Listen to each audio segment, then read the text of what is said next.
Hi, everybody. I'm Bill Sanders, and this is Watch Art Sci, the art and science of watch collection.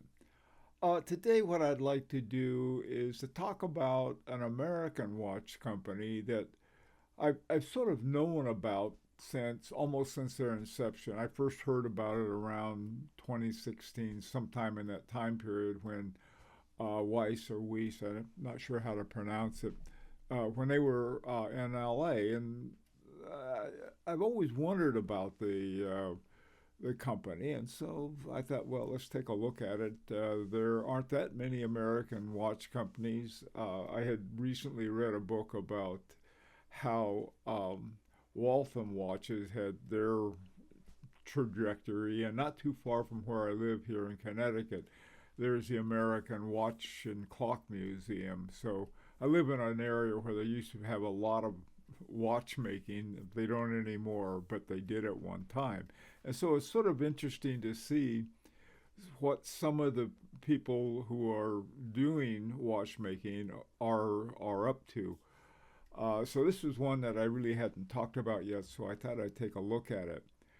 The first one and this is a vest pocket video, so it's going to be short.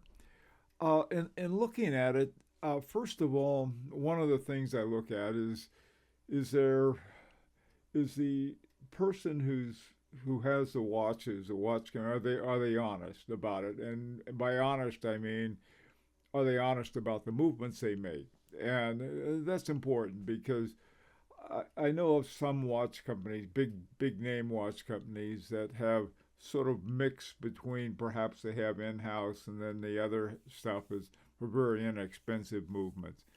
And what Weiss does is, first of all, I like the fact that he says, "Okay, hey, this is what we call it, and this is what it is." But it's it there's a lot of confusion. I'll put it that way. Not it didn't seem intentional. It just seems like it's the guy doing this and doing that, and comes up with these sort of some interesting sort of phenomena. Um, this first one is called the Weiss caliber, the movement. Weiss caliber 2130. It's based on an ETA 2892 A2.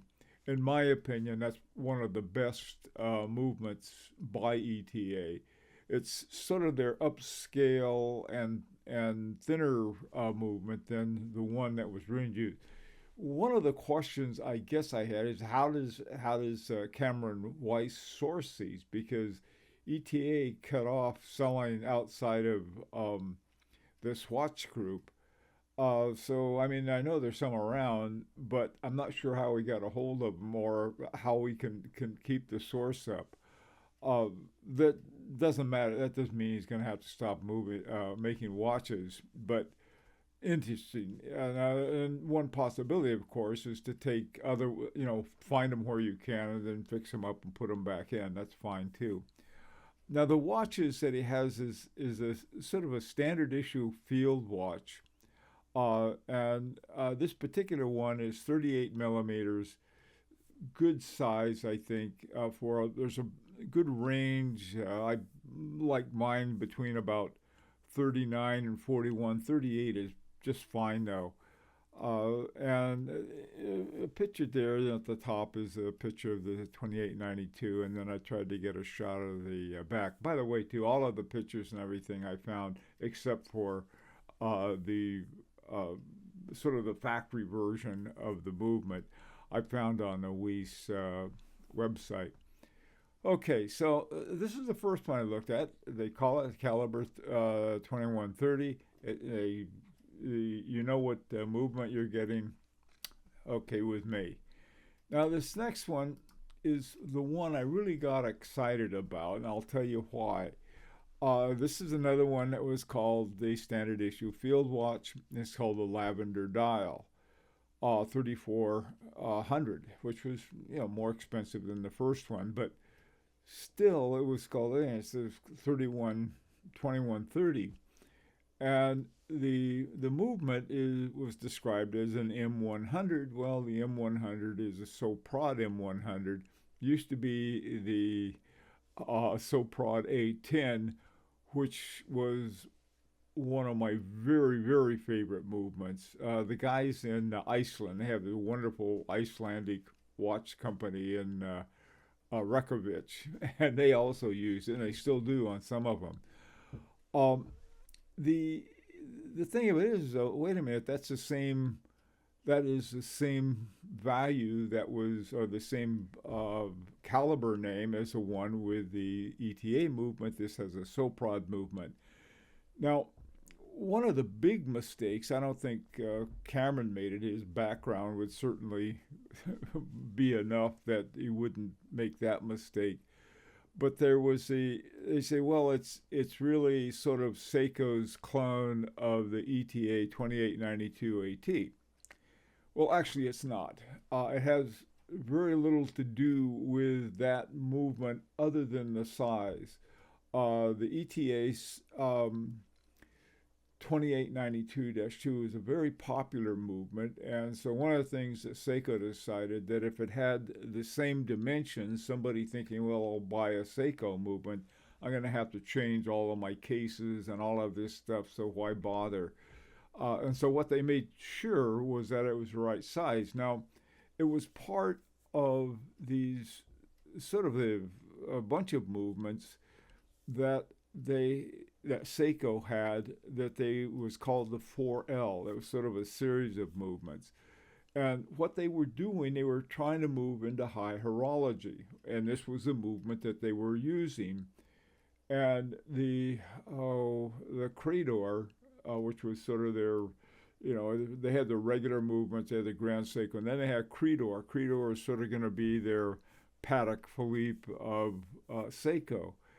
Well, initially some problems cropped up, primarily because the Seiko buyers weren't used to paying as much as a Credor would cost, and they were trying to sell it into Switzerland, and they finally made a deal with, it wasn't called SOPROD, but it became called SOPROD, and they came out with the A10. And so Festina Group, which is a Spanish group, just like the Richemont Group or Swatch or one of those, they own SOPROD. And so based on the Seiko 4L25, they made this movement. And I went out and bought one just to have the movement. I have one. It's sitting over here. And it's really, it's an excellent movement. So I was very excited to see that Weiss was using this. This is, I would say, you probably ought to change the name from Weiss Caliber 2130 since you're using it with another movement. But otherwise, I mean, this would be a neat watch. Of all the watches they had, I would want to get this Lavender field watch. So anyway, in looking at it, I went through all of them, and to be frank, it's very confusing. The movements, the names of the movement, and what's in the movements. So I thought, well, I'll take a look at them. First of all, let me say a little thing about Cameron Weiss or Weiss. This is on his website, the Weiss Watch website. He went to USC Business School, so he had a business background. And then he went to the Nicholas Hayek watchmaking school, got the WOSTEP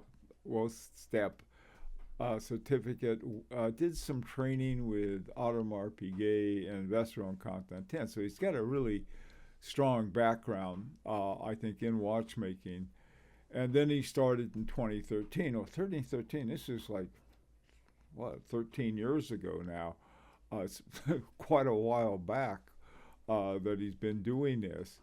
And he moved from L.A., where he started. In 2020, he moved to Nashville, Tennessee.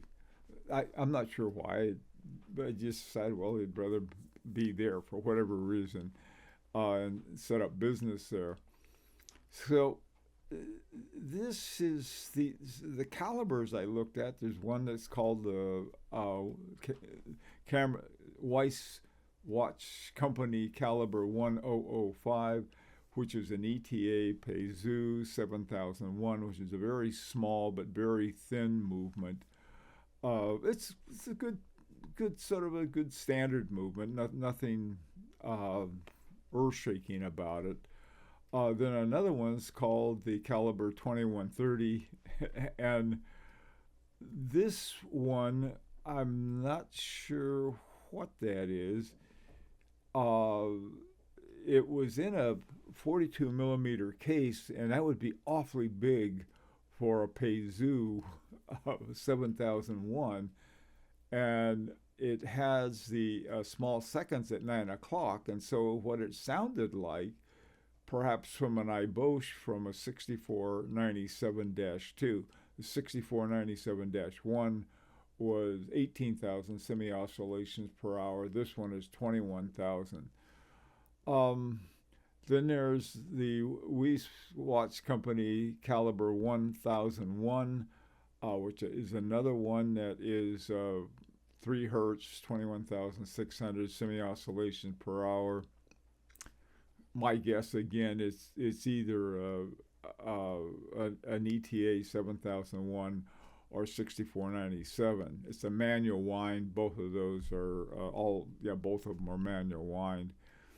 And then there's the 2130 again coming back, and there's this 2892A2. And then there's a picture. One of the things that Weiss watches offers is you can have some engraving, and on the back of the watch, right at the top, it says you can whatever you want engraved in it. It's a nice thing. The other thing I liked about the company, you could have a choice of different colored dials on some of the watches, different types and colors of watch bands, and it seems to be a very customer oriented in that respect. I would suggest try to get the names of the calibers clarified. That would help a lot, I think. But overall, none of these things are priced at a price that would be inconsistent with the movement. If you're charging $5,000 to $10,000 for a watch with a $200 movement in it, and not telling you what it is, that's one thing. Weiss's watches are very economically priced, and if you're interested in it, take a look at it if you like that type. The hands all seem to be some version of sword hands, and different kinds of dials and so forth, but it's sort of an interesting one, and for the number of years that they've been around, they're doing okay. Anyway, that's my opinion. If you have one of the watches or you have some knowledge of it and you'd like to talk about it, let me know. I'd be very interested in hearing. And also, it's an opportunity to subscribe if you like. And until next time, this is Bill Sanders for Watch Art Side, the art and science of watch collection.